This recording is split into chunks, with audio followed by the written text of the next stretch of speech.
Bab 716. Untuk mencapai hasil yang diinginkan, Wira hanya bisa mengatakan hal tersebut. Namun, begitu kata-kata ini dilontarkan, Dewina merasa sangat tertekan. Hanya saja, sebenarnya dia tidak pernah membenci Wira. Pada malam saat mereka berjalan-jalan di tepi danau, apabila Wira benar-benar menginginkan tubuhnya, Dewina tidak akan ragu untuk mengorbankan dirinya. Sebab, saat itu perintah dari Senia adalah untuk menarik Wira ke pihak mereka dengan segala cara yang memungkinkan. Jadi, kalaupun harus melibatkan dirinya secara fisik, Dewina tetap akan melakukannya demi misi tersebut. Saat ini, ketika Senia dan para pejabat mendengar pernyataan Wira, mereka semua tampak terkejut. Wira terlalu berani. Banyak di antara mereka yang memilih untuk tetap tenang. Bagaimanapun, ini adalah urusan pribadi orang lain. Banyak orang telah mendengar tentang apa yang dilakukan oleh Dewina di kerajaan Nuala. Dia memang menjadi diva di rumah bordil Vion, tetapi bukankah itu hanya sebuah posisi? Justru aneh apabila Dewina masih perawan. Kamu, dasar bajingan, maki Raja Kresna yang kesal. Sementara itu, Senia merenung sejenak dan akhirnya berkata, "Sudahlah, Raja Kresna, aku tahu bahwa kamu sangat menyayangi putrimu, tapi menurutku di dunia ini nggak ada satu pria pun yang benar-benar ingin menikahi Dewina. Jadi, aku akan mengizinkan pernikahan ini, anggap saja merestui sepasang kekasih." Bagaimana? Perkataan ini membuat semua orang yang berada di sana terkejut. Raut wajah Raja Kresna bahkan menjadi sangat suram. Dia memilih untuk tidak berbicara dan duduk kembali. Akan tetapi, semua orang dapat merasakan amarah dalam hatinya. Raja Kresna hanya tidak mengungkapkannya saja. "Dewina, apakah kamu keberatan dengan pernikahan ini?" tanya Senia seraya menatap ke arah Dewina. Wanita itu melirik ayahnya yang terdiam. Setelah berpikir sejenak, dia hanya bisa mengangguk sembari berkata, "Hamba bersedia." Dewina memang mengucapkan dua kata ini, tetapi siapapun bisa merasakan keengganan dalam hatinya. Namun, mereka tidak berani banyak berbicara dan hanya tersenyum.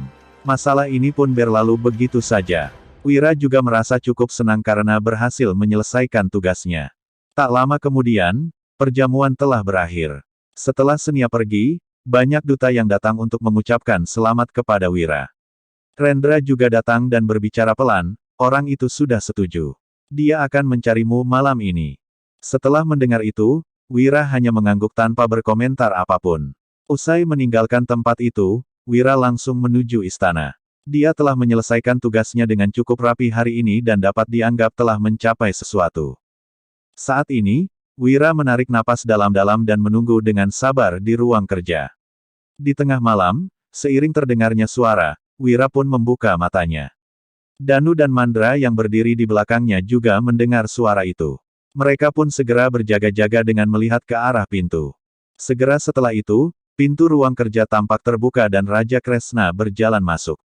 Pada saat ini, Mandra dan Danu memuji secara serempak, kemampuan yang hebat. Wira juga segera berdiri. Dia menangkupkan tangan, lalu menyapa sambil tersenyum, "Raja Kresna." Raja Kresna mengangguk dengan ekspresi yang tampak tenang, lalu dia berkata, "Ada apa kamu memanggilku di tengah malam seperti ini?" Wira mengangguk dan langsung bertanya, "Tentu saja ada urusan penting. Raja Kresna, aku ingin tahu, apakah identitas anggota pasukan bayangan sangat rahasia?" Bab 717. Begitu mendengar perkataan Wira, Raja Kresna sontak menjawab seraya mengangguk, "Benar, itu memang sangat rahasia. Kadangkala, bahkan aku sendiri nggak tahu siapa saja yang merupakan anggota pasukan bayangan. Inilah aturan dari pasukan bayangan, nggak akan ada satu orang pun yang tahu daftar lengkap semua anggota pasukan bayangan. Jadi, pasukan bayangan akan selalu aman dan selalu ada orang yang melakukan tugasnya." Jelas Raja Kresna. Perkataannya membuat Wira terkejut. Setelah itu, Wira pun mengeluarkan 7 lencana yang melambangkan pasukan bayangan. "7 orang ini mencoba untuk membunuhku. Aku ingin tahu, apakah ada anggota lain di pasukan bayangan yang mengetahui identitas mereka?" tanya Wira. Begitu mendengar pertanyaannya, Raja Kresna menjawab dengan yakin, "Nggak ada. Aku bahkan nggak mengenali ke-7 orang ini." Wira mengedipkan mata seraya bertanya, "Seharusnya, wajar kalau kamu nggak tahu, kan? Bukannya kamu mengatakan bahwa identitas anggota pasukan bayangan sudah bocor? Mungkin saja ada campur tangan dari orang lain." Apa kamu benar-benar berpikir bahwa aku begitu nggak berguna? Huff. Aku hanya berpura-pura. Aku tahu jelas siapa yang merupakan bawahan siapa, juga apa yang mereka lakukan, ucap Raja Kresna sambil tersenyum dingin. Wira cukup terkejut melihat reaksinya. Raja Kresna menjelaskan, 7 orang ini muncul tanpa sepengetahuanku. Tapi, perintah rahasia ini memang berasal dari Biantara. Dia berasal dari kubu Raja Ararya. Mereka menyusupkan seseorang di tingkat kolonel ke dalam pasukan bayanganku. Setiap kata dan tindakan orang ini diawasi oleh 20 orang. Bahkan, selir dari orang itu adalah anggota pasukan bayanganku. Raja Kresna melanjutkan, nggak ada yang tahu pasti jumlah dari anggota pasukan bayangan, itu hanyalah apa yang aku umumkan secara publik. Tapi, aku memiliki pemahaman yang mendalam tentang siapa yang berada di dalam pasukan bayangan. 7 orang ini direkrut secara mendadak. Mereka belum resmi menjadi anggota dan hanya sedikit yang tahu tentang mereka. Bukan hanya itu, mereka bahkan selalu tinggal di luar kota, timpal Raja Kresna. Setelah mendengar perkataan Raja Kresna, Wira pun terkejut dan mengangguk. Dia segera berkata, kalau begitu, Tuan, bisakah kamu meminjamkanku 7 orang yang kuat? Aku menginginkan orang-orang yang tak kenal takut. Begitu kata-kata ini dilontarkan, Raja Kresna sontak mengernyit dan menjelaskan, 7 orang sudah lumayan banyak, tapi kamu bahkan menginginkan yang tak kenal takut. Apa yang ingin kamu lakukan? Apa kamu tahu bahwa kamu sedang berada di ibu kota dan di bawah kendali pasukan kerajaan Agrel? Ada orang yang selalu mengawasi di setiap sudut. Kalaupun aku meminjamkan 7 orang kepadamu, apa yang bisa kamu lakukan? Kamu nggak akan bisa melakukan banyak hal. Jelas Raja Kresna.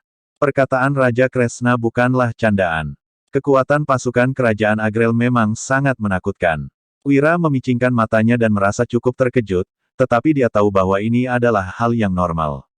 Jangan khawatir, aku bukan ingin melakukan sesuatu. Aku hanya ingin meminjam identitas mereka saja, jelas Wira sambil tersenyum. Dia tidak akan membiarkan bawahannya sendiri yang mengambil risiko. 7 orang ini kemungkinan besar akan tewas setelah misi mereka berakhir, tetapi, itulah yang Wira inginkan. Apa yang ingin kamu lakukan? Tanya Raja Kresna. Dia menarik napas dalam-dalam dan tampak sangat terkejut.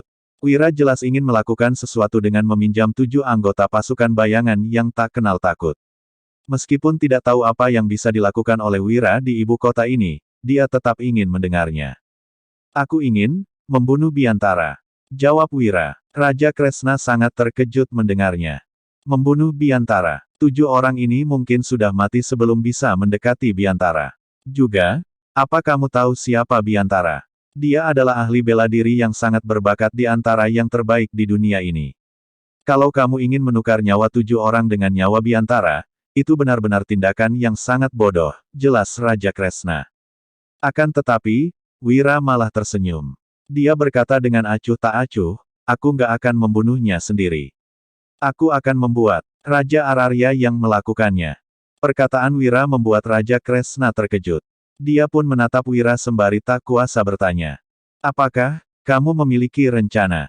Wira tersenyum, lalu mulai menjelaskan rencananya. Mereka duduk bersama di dalam ruangan dengan lilin yang menyala sepanjang malam. Saat fajar tiba, Raja Kresna akhirnya pergi sembari tersenyum. Bab 718. Malam itu, tak seorang pun tahu apa yang terjadi. Namun, keesokan harinya, sebuah amplop telah diletakkan di atas meja kerja Raja Ararya. Saat itu, Raja Ararya baru kembali ke ruang kerjanya. Begitu masuk, dia mendapati sebuah amplop di atas mejanya. Raut wajahnya tampak sedikit berubah.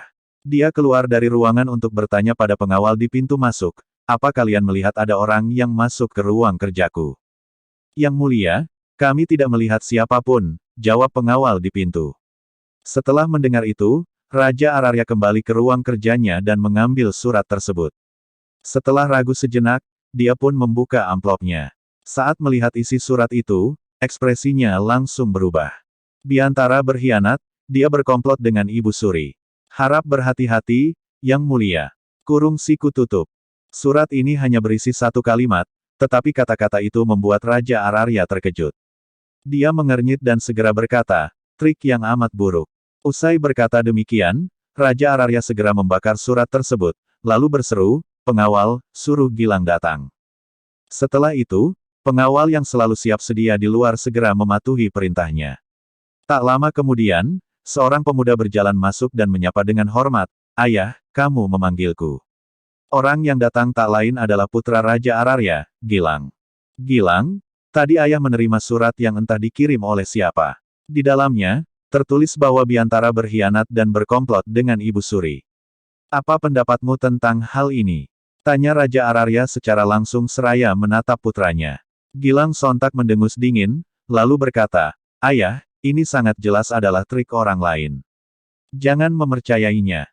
Raja Ararya mengangguk setuju dengan pendapat putranya. Biantara telah setia mengabdi selama bertahun-tahun dan mengawasi pasukan kerajaan Agrel.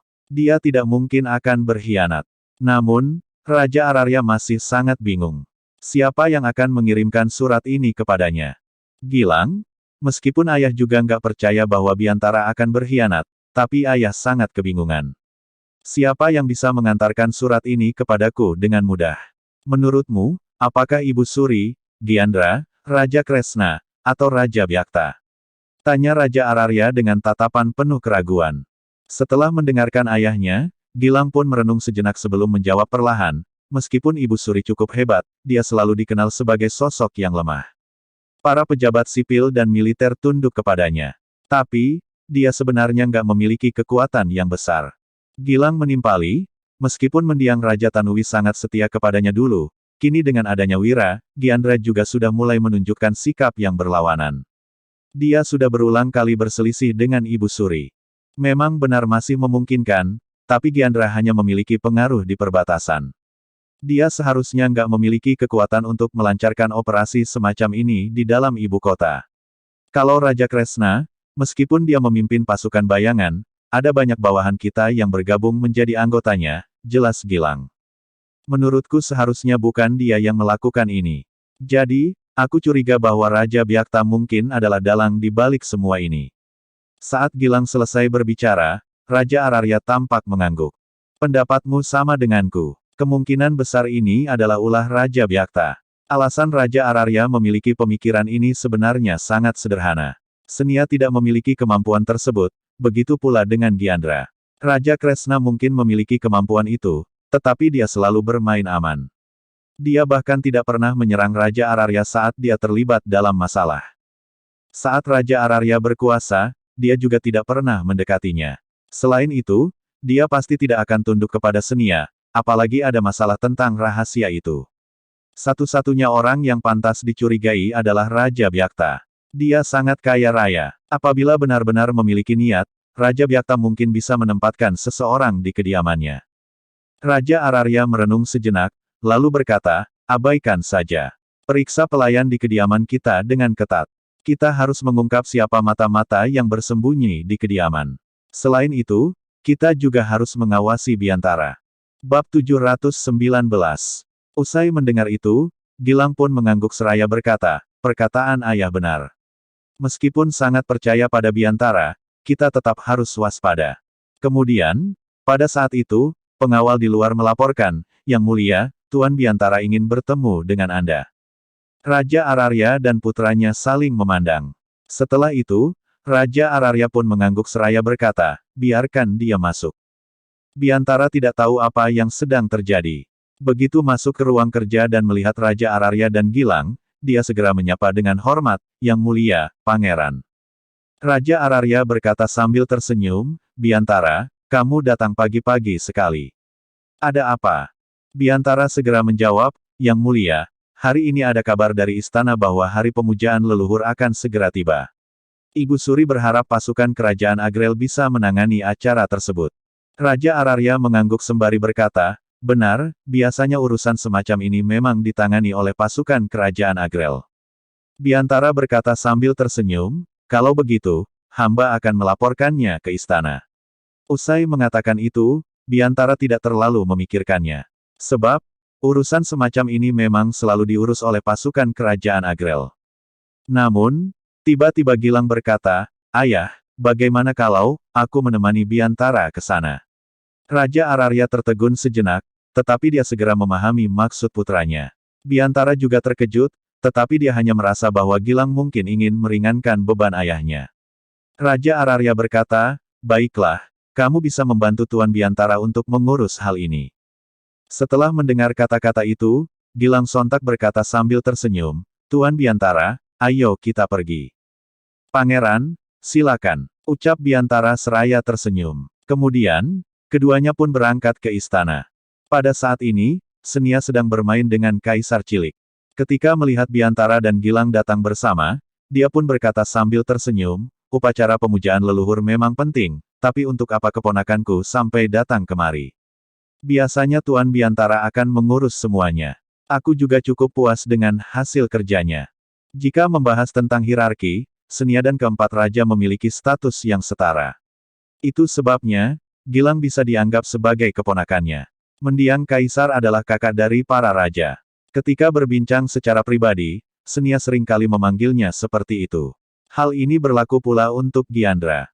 Gilang segera berkata sambil tersenyum, Yang Mulia, ayah hamba meminta hamba untuk melakukan sesuatu, jadi hamba tidak memiliki pilihan lain. Senia menanggapi, hehe, ayahmu memang ketat, tapi baiklah, kamu bebas melakukan apapun yang kamu suka. Setelah itu, Senia mendekati Biantara dan berkata dengan santai, Biantara, kamu selalu mempersiapkan upacara pemujaan leluhur setiap tahun. Aku sangat puas dengan kinerjamu. Dengan mengajak Gilang kali ini, kamu harus melakukan pekerjaan yang baik seperti biasanya dan mengikuti aturan yang ada. Kalau ada masalah, silakan datang ke istana untuk melaporkannya padaku. Kemudian, Senia tersenyum lembut kepada Biantara dan menepuk pundaknya dengan gembira. Hal ini membuat Biantara tertegun sejenak, tetapi dia segera merespons dengan hormat, Yang Mulia, hamba pasti akan menangani tugas ini dengan baik. Oke, aku selalu merasa tenang selama kamu yang mengurusnya. Baiklah, kalau nggak ada hal lain, kalian sudah boleh pergi. Pelayan, tolong berikan teh terbaikku untuk Tuan Biantara. Oh, iya, berikan juga beberapa kepada Raja Araria, perintah Senia. Tak lama kemudian, seorang pelayan segera membawa sebuah kotak kecil yang berisi teh dan memberikannya kepada Biantara. Segera setelah itu, seorang pelayan lainnya mengeluarkan sebuah kantong dan kotak lainnya, lalu dia mengambil beberapa macam teh dan memasukkannya dalam kotak tersebut. Kemudian, dia baru memberikannya kepada Gilang. Tindakan sederhana ini membuat Gilang memicingkan matanya. Sementara itu, raut wajah Biantara tampak sangat suram. Bab 720. Gilang menyipitkan matanya. Setelah melihat semua ini, dia menoleh dan melirik Biantara sekilas. Biantara tampak gugup. Mereka berdua menyadari masalahnya. Hanya saja, Gilang merasa marah, sedangkan Biantara malah merasa khawatir. Penyebabnya adalah trik kecil Ibu Suri ini. Pemberian sebuah kotak hadiah mengungkapkan banyak masalah. Poin pertama adalah hadiah ini khusus dipersiapkan oleh Ibu Suri untuk Biantara. Bahkan, barang ini sudah dibungkus dengan kotak. Poin pertama ini merupakan yang paling sederhana dan memang tidak bisa menjelaskan semua masalahnya, tetapi masih ada poin kedua. Poin kedua adalah Ibu Suri memang sudah mempersiapkan hadiah dan Gilang merupakan putra Raja Araria, jadi seharusnya status Gilang lebih tinggi dari Biantara. Namun, Ibu Suri malah menyerahkan hadiah kepada Biantara terlebih dahulu, lalu menyerahkannya kepada Gilang. Tindakan ini sudah cukup menunjukkan banyak masalah. Raut wajah Biantara sangat masam. Jika Gilang bisa menyadarinya, tentu saja Biantara juga sama.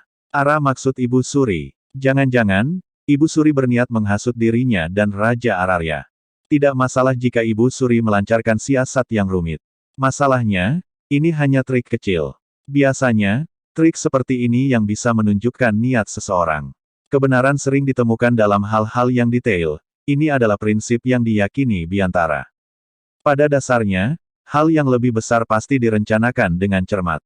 Hal-hal seperti ini juga bisa disembunyikan dan dimanipulasi. Sebaliknya, hal sepele malah lebih mencurigakan.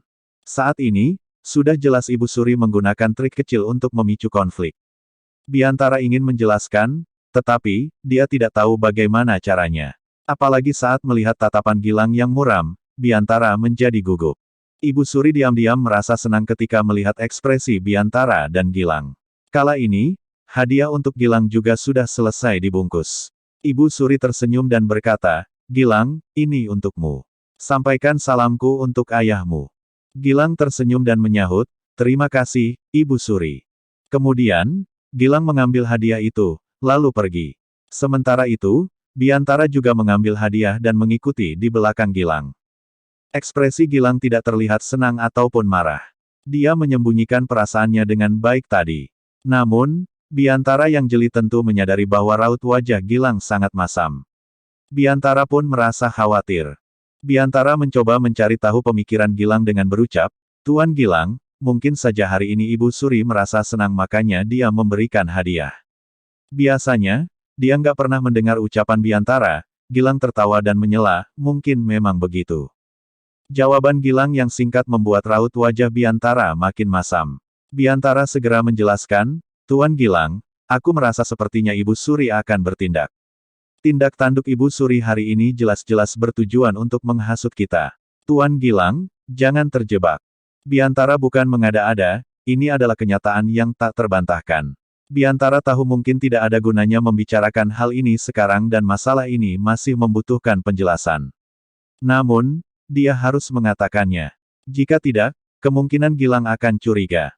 Hanya saja, Gilang hanya tersenyum sesudah mendengar perkataan Biantara. Dia berujar, "Tuan Biantara, itu hanya hadiah. Kenapa kamu begitu gugup?" Bab 721.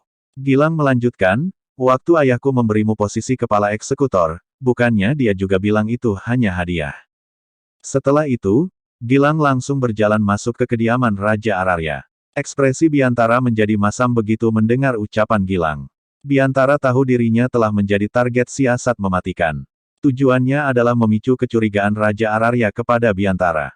Jika kecurigaan itu makin mendalam, Biantara pasti akan mati. Biantara menarik napas dalam-dalam dan menyipitkan matanya. Dia diam-diam menebak apa yang sedang terjadi. Tiba-tiba, Biantara teringat seseorang, Wira. Pasti Wira yang memikirkan ide ini. Biantara pun membatin, menghasut memang cara paling efektif untuk mengadu majikan dan bawahan.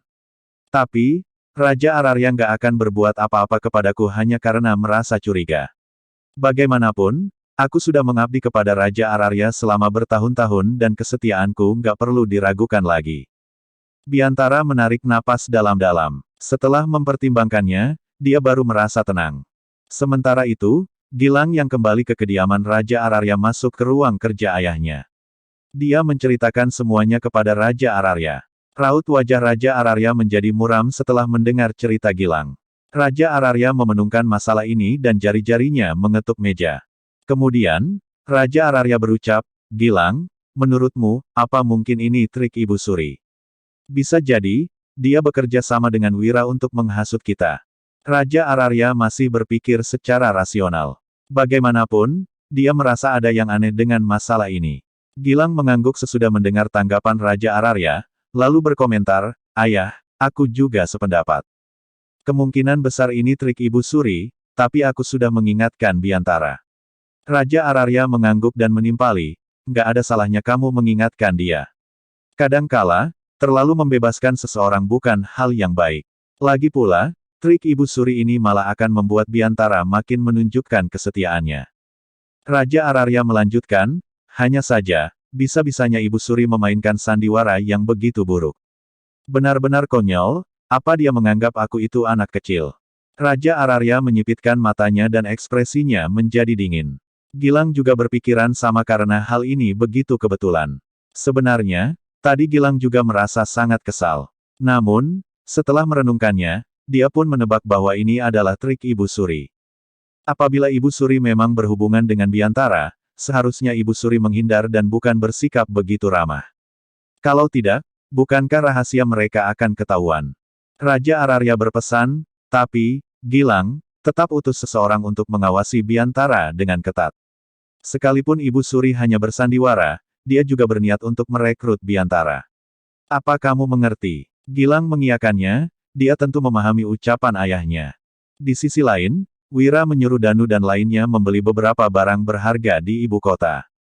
Setelah memasukkan semua barang itu ke 2 kotak, mereka pun berangkat ke kediaman Raja Kresna. Sebelum datang, Wira tidak membawa uang. Namun, dia membutuhkan uang untuk melakukan semua ini. Ibu Suri yang mengetahuinya sudah mengutus orang untuk mengantar uang dalam jumlah banyak secara diam-diam. Wira yang menunggangi kuda pun pergi ke kediaman Raja Kresna. Sementara itu, banyak rakyat dan juga pasukan kerajaan Agrel di jalanan yang melihat situasi ini. Bukan hanya itu, banyak orang yang bersembunyi juga memperhatikan hal ini. Dengan demikian, kabar ini langsung tersebar di ibu kota. Biantara yang mengetahui informasi ini terlebih dahulu menyipitkan matanya dan berucap, "Wira, kamu memang pintar. Kamu bilang kamu nggak berniat membunuhku, tapi sekarang kamu sudah mulai bertindak. Nggak masalah, karena aku sudah tahu niatmu. Mulai hari ini, aku nggak akan menunjukkan kelemahanku." Biantara mendengus, lalu keluar dengan membawa buku catatan. Di dalam buku ini tertulis nama orang-orang kepercayaannya. Biantara ingin menggunakan buku ini untuk menunjukkan kesetiaannya kepada Raja Araria dan menghilangkan kecurigaan Raja Araria kepadanya. Biantara tidak akan membiarkan orang lain mencurigainya. Dia juga tidak ingin kalah. Bersambung.